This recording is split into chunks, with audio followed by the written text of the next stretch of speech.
The late autumn sun slanted through the floor-to-ceiling windows of Riverton Architects, casting long amber patterns across the polished concrete floor. Nora Blake checked her reflection in the glossy office door. Her slate-gray sheath dress hugged her curves in just the right places, her auburn hair pinned back in a sleek chignon. She clutched a steaming cup of fair-trade Ethiopian coffee in one hand, her other hand trembling slightly as it hovered over her email inbox. 4 years of studious sacrifice had led to this moment, the announcement of her promotion to senior partner. Ms. Blake. A soft voice interrupted her reverie. It belonged to Marcus Liu, one of the firm's founders and her mentor. His dark eyes were warm but guarded. Your presentation to the partnership committee is in 5 minutes. They're waiting in the boardroom. Nora inhaled, set down her coffee on the side table, and smoothed the front of her dress. Thank you, Marcus. I'll be right there. Her heart thundered in her chest as she crossed the open office, every step echoing on the concrete. She imagined the applause, the handshake, the official email. She had envisioned it 1,000 times. But at home, waiting for her over FaceTime, would be Caleb Monroe, her husband of 4 years, cheering her on. He had taken such pride in her achievements, bragging about her talent to his colleagues at Vulcan Tech. And tonight, they had reservations at that new farm-to-table restaurant he'd promised was the perfect spot to celebrate. As she entered the boardroom, she saw 10 faces seated around a sleek walnut table, each framed by the tall windows overlooking the Seattle skyline. There were shared smiles, nods of approval, and at the head of the table, Diane Rivera, the firm's managing partner, leveled her with a kind but professional gaze. Nora, Diane began, gesturing to the projector screen. Show us. Nora clicked the remote. The room dimmed. The slides glowed. Renderings of a mixed-use development in South Lake Union. Green roofs, pedestrian courtyards, translucent solar facades. She spoke in steady, practiced tones, guiding them through her vision.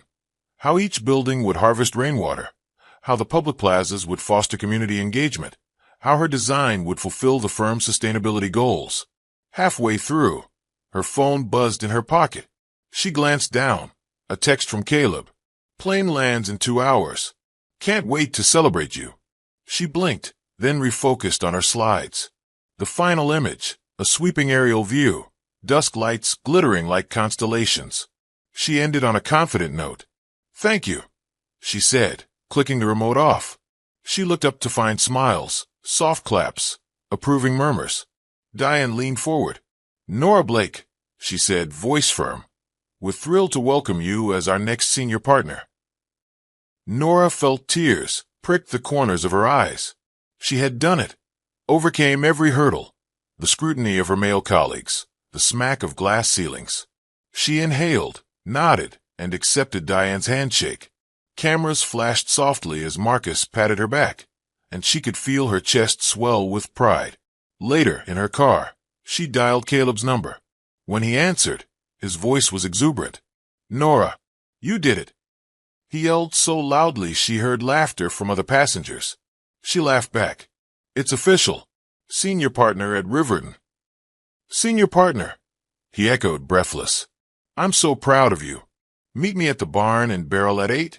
I've booked the chef's table. Perfect, she said, smiling as the crisp Seattle air rushed in through the cracked window. I'll be there. She hung up, scanned her office building one last time, and drove off toward the promise of celebration. The following morning, rain pattered against the windshield. Nora sipped her tea as she waited for Caleb in their cozy Capitol Hill home. Their loft was flooded with gray morning light, industrial beams softened by plush cushions and potted ferns. On the counter, her laptop was open, a new email draft addressed to Diane. Thank you for your confidence. I promise to uphold our firm's values. She paused, ready to hit send. When Caleb bounded in, cheeks flushed from the cold, she folded shut her laptop. He swept off his raincoat and pressed a kiss to her temple. Morning, senior partner, he teased, wrapping his arms around her waist. I still can't believe it. She smiled up at him. Neither can I. She glanced at the clock. Do you have time for breakfast? I promised to grab a coffee before the office opens. Of course, he said, scooping her into his arms and spinning her half a turn. Anything for my brilliant wife. He set her down and kissed her lips. Nora closed her eyes, relishing the moment of triumph he shared. 2 days later, they were packing the last of their Seattle life into boxes. Caleb had accepted the lead engineering role at Atlas Innovations in Atlanta. A can't refuse package, he'd said. When he showed her the contract, the numbers dwarfed her first-year partner salary. Think of it as an adventure, he urged. A fresh start. She had watched him pacing their living room, phone glued to his ear. Yes, I'll take it, he said into the receiver. We'll be there the first week of January. He hung up and grinned at her, eyes shining. Are you in? Nora paused, her mind flashing back to the partnership announcement, the taste of victory on her tongue. Then she thought of him, his warm smile, his ambitious dreams, and of the empty echo of her own loft once it was gone. I'll go with you, she said finally. Her voice cracked. I love you. He exhaled and wrapped her in a fierce hug. Thank you, he whispered. Within a week, she declined the senior partner invitation, sending a terse but sincere note to Diane. She packed up her core belongings, loaded the moving vans, and flew south. As they drove through the winding roads of North Carolina toward Atlanta, leaves blazing in autumn hues, Nora felt a knot in her stomach, anxiety masked by excitement. She assured herself it was normal, starting over, supporting her husband, the promise of a new chapter. She turned to Caleb in the passenger seat, hand on his thigh. Was that email from the OBGYN office today yours? She asked casually, recalling the mail she'd rifled through earlier. It bore the name C. Monroe. He tensed. OBGYN. What are you talking about? Just some medical bills from Peachtree Women's Health, she said, voice light. You must have signed something. Caleb forced a laugh. Oh, that. A friend at work referred me. They have a jacked-up medical plan, so you save hundreds. He gripped her hand. Nothing more. Nora nodded, swallowing the cold pit of doubt in her chest. She returned her gaze to the passing trees and whispered, Okay. That night, as the propane stove hissed and they sat in their unfurnished Atlanta apartment, Nora closed her eyes to the hum of the city. She had sacrificed her career, uprooted her life, all for love. She pressed her hand to her abdomen and thought, it better be worth it. By mid-February, the sterile corridors of the fertility center on Peachtree Road were all too familiar. Empty egg vials lined in neat racks, and the soft hum of incubators became background music to Nora's life. 7 rounds of injections, blood draws, ultrasounds, each cycle a fresh wave of hope, followed by crushing disappointment. Every test result that read negative felt like a door slamming shut. Late one Thursday afternoon, Nora trudged through the clinic's front door, cheeks flushed from the cool winter air. Caleb was waiting in the car, black breath puffing in the dash light. Another one? He asked, sliding his laptop bag to the floor. She shrugged into her coat. We'll get there. She forced a smile for his sake, even though her heart felt raw. A week later, a pale green envelope appeared in their shared mailbox. Nora picked it up absent-mindedly, thinking it was another bill for the next IVF cycle. But when she saw the return address, Peachtree Women's Health, her throat tightened. She shoved the envelope in her purse. That evening over takeout sushi, Caleb studied her. You okay? She slid the envelope across the dining table. Explain this. He frowned, opening it. Inside was an itemized bill for ultrasounds, prenatal vitamins, and lab work, all in the name Janelle Cruz. The date was last month. Caleb's face drained of color. He pressed his fingers to his lips. Nora, She slammed the table. Chopsticks rattled against her plate. What the hell, Caleb? He stood abruptly, chair scraping. I never meant for you to find out like this. I was going to tell you. Her laugh was brittle. Tell me? You mean when you'd already banked her eggs? How does that even happen? He held up his hands. She's someone I met before we got married. Casual. Casual. Nora echoed, voice trembling. She's carrying your child, Caleb. His face crumpled. I didn't know she was pregnant until 2 days ago. She called me last week, said she was scared. I panicked. She sank back into her chair, eyes stinging. So you've been going behind my back with some 20-something temp from work? And now she has a baby on the way. He closed his eyes. I was selfish. Nora shook her head, tears spilling down her cheeks. You lied to me again and again. You used IVF. You spent my money. How could you? I love you, he said, voice breaking. I never meant to hurt you. I swear. She rose, pacing the narrow space. Love? You don't get to use that word, not after this. He stood too, closing the gap. I'm sorry. I'll fix it. I'll do anything. Nora glared. Fix it? How? By pretending it never happened? By letting her carry this baby while I watch? No. Caleb swallowed. What do you want me to do? She paused, shoulders heaving. I want her to sign over custody. You have a responsibility now. To me and to this other woman. I want that baby. Silence filled the apartment. Caleb's shirt sleeves and tie looked absurd on him. The uniform of a man who had betrayed her. He swallowed hard. If that's what it takes for you to stay, he muttered. Nora turned away, voice hollow. Don't say that. But inside, a spark flickered. If she had to bear the weight of his betrayal, she would at least control the outcome. On a gray April morning, Nora stood in the chilly hallway of Piedmont Hospital's maternity wing. The sterile scent of antiseptic clung to the air. She clutched a folded envelope in one hand, Janelle's signed consent form, and a locket of her own hair in the other. Janelle was in labor, and Nora, by decree of marriage and a signed document, was there to become Isla's mother.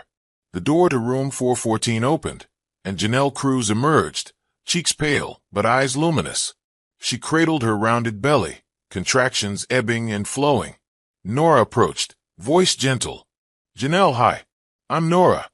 Janelle forced a small smile. I know who you are. The midwife appeared, nodded curtly, and waved them inside. Janelle lay back on the bed, legs bent, her panting breaths echoing. Nora pulled a chair close, placed the envelope on the bedside table. I want you to know, Nora said softly. I appreciate your sacrifice. This was your choice. Janelle's eyes glistened. I've been running from my mistakes for months. I'm scared I'll never be a good mom. Nora squeezed her hand. I'll love her for you too. Janelle's shoulders shook. Thank you. Hours later, a wail filled the room. The baby arrived, a tiny girl with a tuft of dark hair, crying lustily. Nora hovered. May I hold her? The nurse laid Isla in her arms. Warm and pink, she blinked up at Nora. Oh, honey, Nora whispered, voice cracking. She pressed the baby to her chest. Caleb hovered in the doorway, awkward and pale. Nora looked at him. His guilt-filled eyes met hers, and she felt a pang of sorrow for the man she once adored. But the baby in her arms cooed, and her heart swelled with fierce love. When Janelle signed the final relinquishment papers, tears streamed down Nora's cheeks. She rocked Isla gently.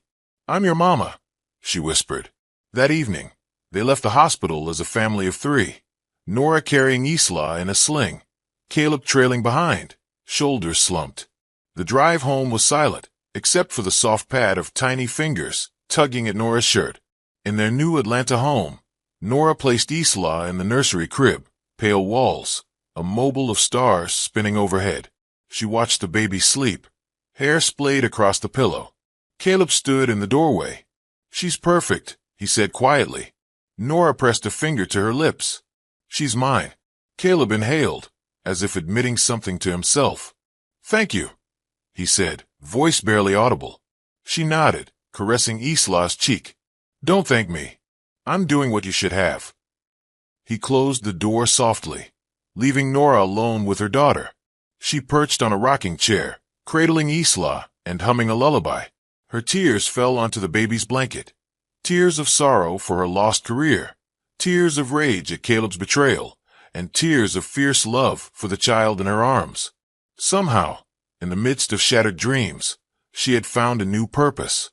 Nora sat alone at her kitchen table late that afternoon, the soft glow of the setting sun filtering through gauzy curtains and casting elongated shadows across the laminate countertop. Isla sat in her high chair nearby, chewing contentedly on a teething biscuit, oblivious to the turmoil churning in her adoptive mother's heart. Nora sipped lukewarm chamomile tea, her eyes fixed on the blank page of her journal where she had hoped to sketch out designs for her fledgling architecture firm. Instead, the page lay untouched, a silent indictment of how far her life had veered off course. She reached for her phone and scrolled through the day's missed calls. 3 from Caleb, 2 from her lawyer, 1 from Janelle. She hesitated before returning the last, Janelle's name blinking on the screen. But she couldn't face Janelle tonight. Not after everything that had happened. She pressed cancel and set the phone down. A snippet of conversation from earlier that day replayed in her mind. She had been in her home office, once her sanctuary for creative work, now cluttered with legal paperwork and baby supplies.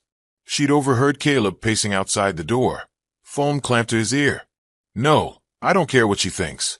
I got the baby. That's leverage. Nora won't leave now." He'd paused, listening, then sighed. "Fine. I'll keep her happy until the papers are signed. After that, she can stay as she wants." Nora's hand had gone numb as she pressed the record button on her phone. She'd never felt more betrayed. To think he had used their daughter, the innocent, pink-cheeked Isla, as a tool to ensnare her. The fury that consumed her then still roared in her chest now. 2 hours later, she glanced at Isla, who was now gnawing on the last crumbs of her biscuit, gummy laughter bubbling from tiny lips. Nora's throat constricted. How had it come to this?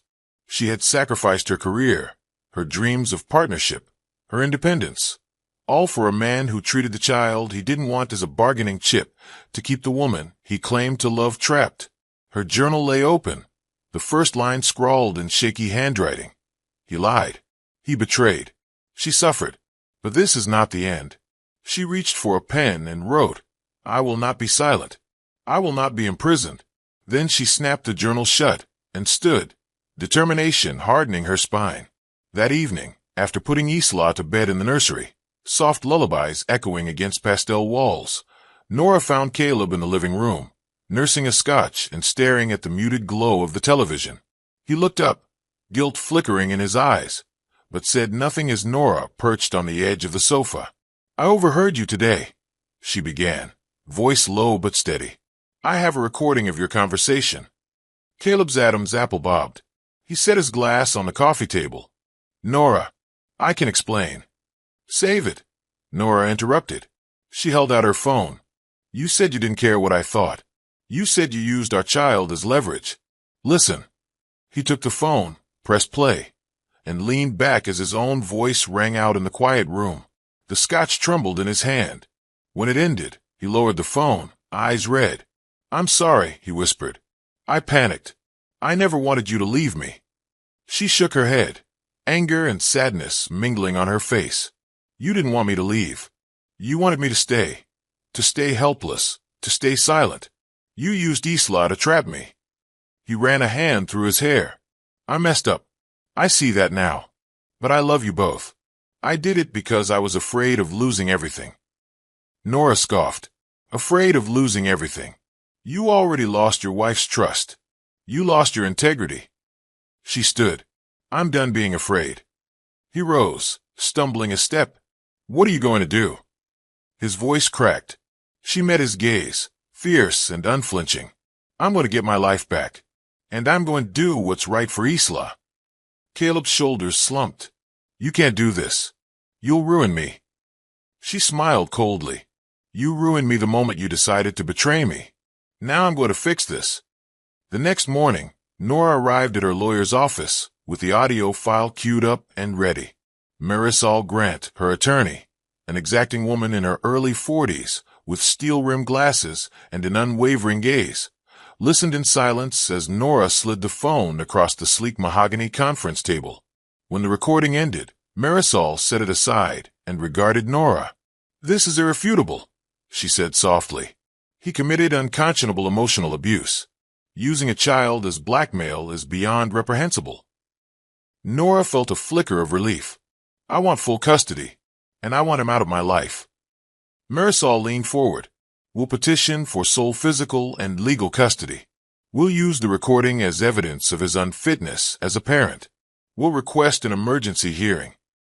A surge of hope warmed Nora's chest. And Janelle? Marisol nodded. She can testify to your genuine bond with Isla. With her cooperation, we'll establish that you're the only stable parent in Isla's life. Nora exhaled. Let's do it. That weekend, Nora traveled to the small cafe where she had first met Janelle. The young woman sat at a corner table, fidgeting with a half-empty cup of herbal tea. Tonight, the pastel walls and twinkling string lights felt hollow to Janelle, once a place of comfort, now fraught with the knowledge that the child she had borne was being fought over in court. Nora approached and sat across from her gently. Isla sat in a stroller beside them, dozing under a cozy blanket. Janelle's eyes flicked to the baby and then to Nora. I got your message, Janelle said quietly. You want to talk? Nora nodded. Yes. I want to thank you for being brave enough to change your mind. I know this wasn't easy. Janelle's lip trembled. It was never your fault. Or Isla's. I panicked. I thought giving her up would save her from my mess. But after I got sober, I realized I was running away from my responsibility. Nora leaned forward. We need you. The court needs you. Your testimony that you willingly signed over custody will help me prove Isla's best interests lie with me. Janelle reached across the table and squeezed Nora's hand. Anything you need. Nora felt tears sting her eyes. Thank you, Janelle. From the bottom of my heart. 2 weeks later, the day of the emergency hearing arrived. Nora, dressed in a navy sheath dress and blazer, carried Isla into the small courtroom, her heart hammering. Caleb was already inside, flanked by his attorney, looking pale and jittery. Janelle sat behind Nora, clutching a sheaf of papers, her signed relinquishment, a statement of intent to co-guardianship. Marisol stood before the judge, her tone resolute. She laid out Nora's case, the recorded conversation proving Caleb's manipulation, Janelle's signed statement affirming Nora's devotion and fitness, letters from neighbors and friends attesting to Nora's loving caregiving. The judge, the Honorable Margaret Liu, listened intently, her gavel poised. Caleb's attorney tried to argue that Caleb loved his daughter and that the recording was taken out of context, but the judge cut him off. She turned to Caleb. Mr. Monroe, you admit to using your own child as leverage against her adoptive mother? She asked, voice calm but firm. Caleb's voice trembled. Your Honor, I was scared. Fear is no excuse for emotional abuse, the judge said. She then addressed Nora. Ms. Blake, it appears you have established a strong bond with Isla and demonstrated that Mr. Monroe's conduct is harmful to the child's welfare. I will grant you sole physical and legal custody of Isla Monroe, with Ms. Cruz named as co-guardian for the purpose of consent and visitation. A thrill of vindication shot through Nora. Tears welled in her eyes as she looked at Janelle, whose eyes shone with relief. The judge banged her gavel. Court is adjourned. Outside the courthouse, Nora held Isla in one arm and Janelle's hand in the other. Caleb stood a few feet away, shoulders hunched, as a court officer handed him a copy of the order. He approached slowly. Nora, he began, voice small. She turned, setting Isla in her arms so she could meet Caleb's gaze. Don't, she said. Just go. He swallowed. I'm sorry. She shook her head. You should be. Caleb looked at Isla, then at Janelle, and then back at Nora. Can I see her sometime? Nora's gaze hardened. You'll have supervised visitation granted through the court, if you follow the order. He nodded, tears brimming. Thank you. Nora turned and, with Janelle and Isla, walked away. Each step felt lighter than the last, as if shackles had dropped from her ankles. She took a deep breath of the crisp spring air and glanced down at Isla, who smiled up at her, oblivious to the legal battles that had shaped her fate. Nora squeezed Janelle's hand. Thank you, she whispered. Janelle smiled back. We did it for her. Together, they walked toward the future, two women bound by unlikely friendship and love for the same child, leaving behind the man who had tried to trap them both. The dawn light filtered through the blinds of Nora's guest bedroom, formerly Caleb's study, casting striped patterns across the quilt where Isla slept soundly. Nora sat at the small writing desk, scanning through emails from potential clients for her architecture firm, Blake & Company. designs. The inbox read, inquiries, proposals, questions about her availability. Each subject line stirred a blend of excitement and anxiety. She had many dreams to chase now that Isla's future was secure. But first, she had to finalize the plan to cut Caleb out of their lives entirely. Her phone buzzed. A message from Janelle. Meet me at the cafe. I have the paperwork drafts. Nora smiled, grabbed her tote bag, and slipped out of the house, leaving Isla with her trusted nanny, Sarah. At the cafe where they'd first forged their alliance, Janelle sat at their corner table, typing furiously on a laptop. She looked up, relief flooding her features. I have them, Janelle said, sliding the laptop across. Drafts for the co-guardianship agreement and the separation papers. I consulted my friend Marco. He's a paralegal. Nora opened the documents. The co-guardianship agreement outlined that both Nora and Janelle would share legal guardianship over Isla, with consent required from both for major decisions, medical, educational, religious. The separation papers laid out a settlement where Caleb relinquished all parental rights beyond supervised visitation, gave up any claim to marital assets beyond what the judge ordered, and agreed to a no-contact clause except for future custody matters. This is perfect, Nora breathed. He'll never see this coming. Janelle nodded, biting her lip. We need both our signatures notarized, then file in Fulton County Superior Court. I can drop by the notary this afternoon, Nora said, already mentally mapping her day. They signed the documents at the notary's office next door. As they sealed their pens and folded the papers, Janelle hesitated. Nora, thank you, she said, voice thick. I don't know how to repay you. Nora reached across the small table. You're giving Isla the best life she could have. That's payment enough. Janelle exhaled, nodding. Okay, let's finish this. Back at home, Nora plotted out her schedule. Morning court filing, midday client calls, afternoon strategy meeting with Sarah about opening her firm's virtual office, evening picking up Isla. She realized how full her life had become, and for the first time in months, it thrilled her. At 1 o'clock, she arrived at the courthouse clerk's office. The slim lobby buzzed with low conversation and the shuffle of paperwork.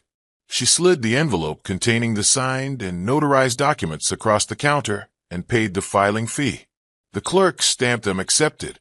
Nora tucked the stamped copies into her tote bag, feeling a rush of empowerment.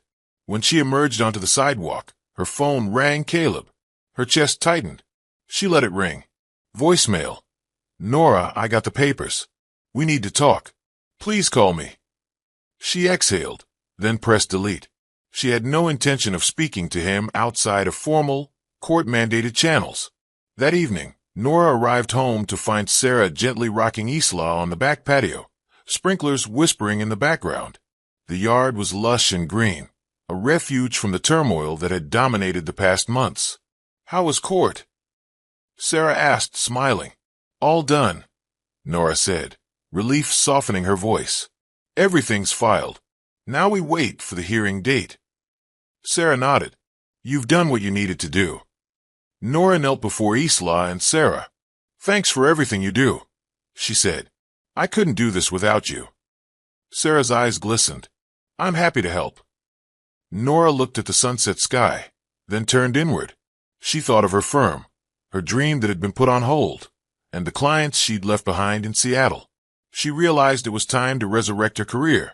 The freedom she fought for extended beyond custody. It encompassed her identity. That weekend, Nora and Janelle hosted a small gathering at Nora's home. They invited close friends and family, those who had supported them, who had rallied behind the court case. Caleb was not invited. The guest list included Sarah, Marisol Grant, Janelle's sponsor from her recovery group, and several former colleagues who had reached out after hearing Nora's story. They sat around a long picnic table laden with homemade dishes. Warm laughter and clinking glasses filled the air. Isla toddled about, her laughter infectious. Nora raised her glass. To new beginnings, she toasted. To family, chosen, strengthened, and forever. Glasses clicked. Tears shimmered in many eyes as they celebrated. In that moment, Nora felt a profound sense of belonging and purpose. She realized that freedom was not merely the absence of her husband's betrayal.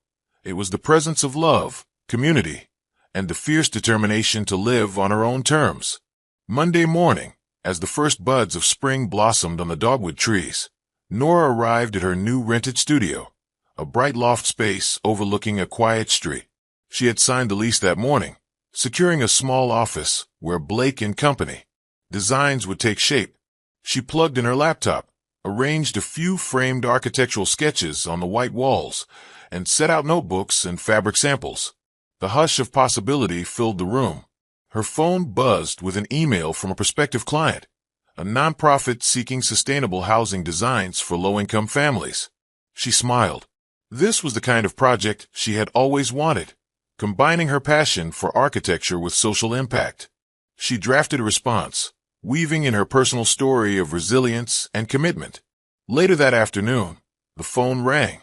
It was Marisol. "Your separation hearing is set for June 10th, Marisol reported. "Judge Lou will preside." Nora closed her eyes. "Thank you. You're doing great," Marisol added.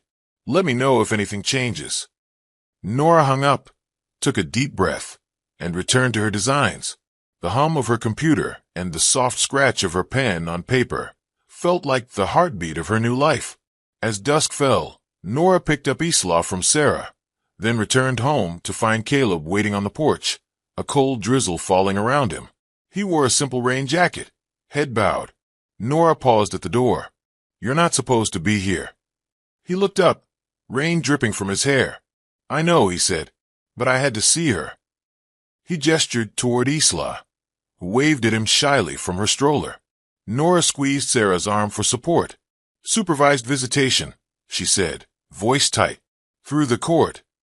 Caleb nodded, stepping back. "I get it. I'm sorry." She closed the door gently. Through the glass, she watched him stand alone in the rain before slipping away. Then she turned inward, closed the blinds, and sat on the couch with Isla, her daughter's warm weight a comfort against the storm, outside and within. In the quiet that followed, Nora realized that the escape plan was only half complete. To fully live, she needed to reclaim her heart, her career, and her dreams. But for now, she had done the hardest thing. She had broken the chains of betrayal and laid the foundation for a future built on love, truth, and unshakable strength. The morning of the separation hearing dawned clear and bright, an ironic contrast to the stormy emotions that churned in both Nora and Caleb. Nora woke early, fed Isla breakfast, and dressed in a charcoal gray pantsuit that she had bought specifically for courtroom appearances. She pinned her auburn hair into a low chignon, applied minimal makeup, and steeled herself before arriving at the Fulton County Courthouse. Inside the imposing marble building, Nora found Marisol pacing near the courtroom entrance. The attorney's usually calm demeanor was taut with focus. "You ready?" Marisol asked, offering a reassuring smile. Nora nodded, smoothing her blazer. "More than ever." They entered the courtroom, where Judge Margaret Liu sat behind her bench, gavel gleaming. Caleb and his attorney stood at one table, Nora Isla, now dressed in a crisp white dress, and Marisol at the other. Janelle sat a seat behind them, holding a folder of evidence. The hearing began with Caleb's attorney presenting a perfunctory argument. Caleb's love for Isla, his desire to co-parent, and a plea for unsupervised visitation. Judge Liu listened but did not appear swayed. Marisol then spoke, her voice clear and unwavering. "Your Honor, we submit the co-guardianship agreement signed by both Ms. Blake and Ms. Cruz, demonstrating their willingness to share legal guardianship. We also submit evidence of Mr. Monroe's emotional manipulation, including the recorded phone call and witness statements from Ms. Cruz regarding Mr. Monroe's indifference to Isla's birth and welfare." She handed the judge a USB drive and a stack of affidavits. The judge skimmed, then asked Caleb to explain himself. Caleb rose, hands clasped. His voice trembled. "Your Honor, I admit I made mistakes. I allowed fear to guide me. But I love my daughter. I want her in my life." The judge regarded him solemnly. "Mr. Monroe, love must be demonstrated by care, consistency, and truth. You have shown neither consistency nor transparency." She turned to Nora. Miss Blake, you have shown steadfast devotion to Isla's well-being. The court finds that sole physical and legal custody with co-guardianship by Miss Cruz is in the child's best interest. Further, visitation for Mr. Monroe will remain supervised at an approved facility, pending completion of a parenting course and 6 months of compliance. Caleb's shoulders slumped as the judge signed the final order. The clerk stamped it and slid it across the desk. Court is adjourned, Judge Lou said. Outside the courtroom, the press corps, small but eager, crowded around Caleb's table, microphones thrust at him. Mr. Monroe, do you have a statement? He shook his head, eyes downcast, and whispered, No. They turned to Nora and asked the same. She paused, then said, No comment. She grabbed Isla's hand and walked away with Marisol and Janelle, leaving Caleb to face the questions alone. As they reached the street, Janelle pulled Nora into a brief hug. We did it. Nora hugged back, eyes on her daughter. Yes, we did. That evening, Nora drove across town to sign the final documents dissolving her marriage. The law office of Carter and Fields was quiet, the only sound the soft hum of the air conditioner. Caleb sat across from her at the desk, looking like a man drained of purpose. He slid the papers toward her. Nora opened the stack and scanned the terms. Equitable division of assets as ordered by the court, Caleb's waiver of spousal support, and a clause barring him from contacting her directly. She inhaled, then signed each page with deliberate strokes. Caleb signed his copy without glancing up. When he finished, he pushed the papers back. Goodbye, Nora, he said softly. She stood, folding her arms. Goodbye, Caleb. Back at home, Nora held Isla in her arms as they watched the sun set over the Atlanta skyline from the back porch. The burdens of the past months, the lies, the betrayal, the legal battles, felt like distant nightmares. In their place bloomed hope, a secure life for Isla, a firm to build, and friendships forged in fire. Her phone buzzed, a message from her first Seattle client, requesting a video call to finalize contract details. She smiled, tapping out a reply. Later that night, after putting Isla to bed, Nora sat at her studio desk, framed photo of Isla and Janelle by her side. She opened her laptop and began drafting her business plan, outlining marketing strategies, project pipelines, and community outreach programs. Each keystroke felt like reclaiming a piece of herself she had thought lost. A soft knock at the door announced Marisol's arrival. The attorney carried a bottle of champagne and 2 glasses. Congratulations, Marisol said, pouring them each a glass. To new beginnings. Nora clinked her glass against Marisol's. To freedom and the family I choose. They sipped, gazing out at the quiet street. Behind them, the house lay calm, Isla sleeping peacefully upstairs, Sarah tidying baby toys, Janelle's spare key left under the mat for late-night visits. Nora closed her eyes, savoring the moment. The man who had tried to control her by breaking her heart was gone. In his place, she had built a new life, rooted in honesty, strengthened by alliances, and blossoming with promise. As midnight approached, Nora whispered a wish, that Isla would grow up knowing she was loved fiercely by 2 remarkable women, and that her mother's story would teach her the power of resilience, the value of truth, and the beauty of forging one's own destiny. In the darkness, the stars above whispered back, You are free. I hope you enjoyed this story. Please like, comment, and share. Also turn on the bell to get more of our videos. See you in the next story.